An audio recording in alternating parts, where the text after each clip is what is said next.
All right, well, you guys both agreed on who the Bengals will take at 5 as well. Lineman to protect Joe Burrow. That seems to be Penei Sewell out of Oregon. Some think Cincy will go receiver here and pair Burrow with his old college teammate at LSU, Jamar Chase. So why do you believe it's going to be the offensive tackle, Garion?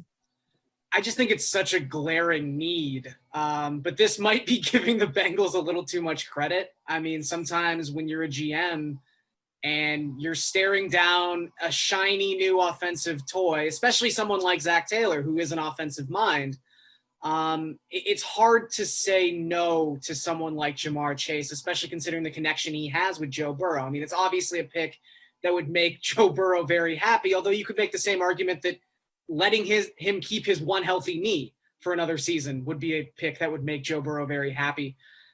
I will say the one thing that would maybe make me start leaning towards the wide receiver route for Cincinnati is this is a draft where I think there's a consensus top 3 pass catchers, maybe 4, if you want to include like Waddle and Devonta Smith or whoever you have a preference between those 2 Alabama wideouts.